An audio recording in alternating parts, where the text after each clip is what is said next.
কুমড়ো, একটুখানি ডাঁটা, আর রয়েছে একটুখানি চিংড়ি মাছ। চিংড়ি মাছগুলো আমি কেটে খোসা ছাড়িয়ে ধুয়ে রেখেছি। আর এদিকে রয়েছে নুন, হলুদ গুঁড়ো, একটুখানি কালো জিরে, আর 5টা কাঁচা লঙ্কা, আর একটুখানি জিরে গুঁড়ো। ব্যাস, এবার তোমরা দেখো আমি কি করে রান্নাটা করি। হ্যালো ফ্রেন্ডস, ওয়েলকাম টু শাশুড়ি বৌমা হেসেল।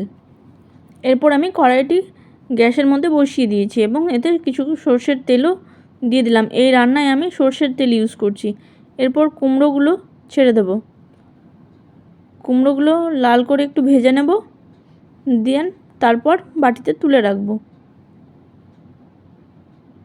তারপর এই তেলের মধ্যে আমি ডাঁটাগুলো ছেড়ে দেবো। ডাঁটাগুলো লাল করে ভেজে নেব।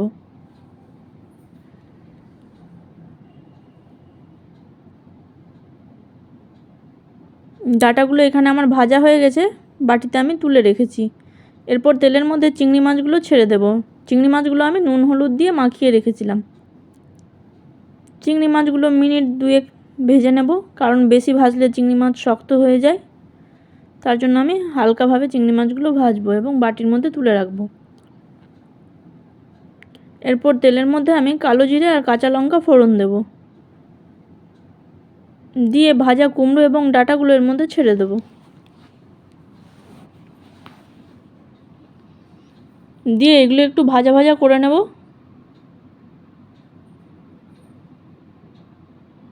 তার মধ্যে আমি নুন অ্যাড করলাম, তারপর হলুদ গুঁড়োটাও অ্যাড করব, দিয়ে আবারও একটু নেড়ে নেব।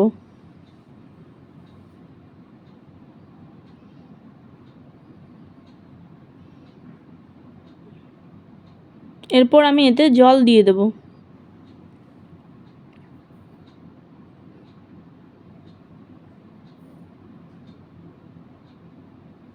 জল দিয়ে তারপর আমি ঢাকা দিয়ে দেব।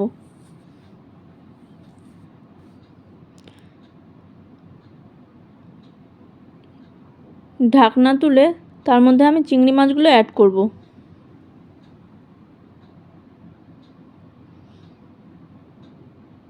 দিয়ে আবারও কিছুক্ষণ ফুটতে দেব।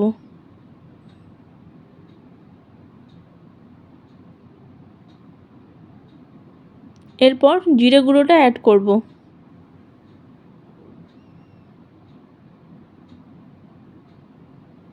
জিরে গুঁড়ো অ্যাড করার পর একটু নেড়ে নেব।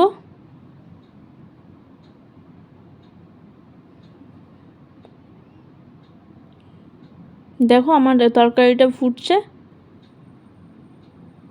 তরকারি অলমোস্ট হয়ে গেছে রেডি। রেসিপিটি যদি ভালো লাগে তাহলে তোমরা একটা লাইক করে দিও।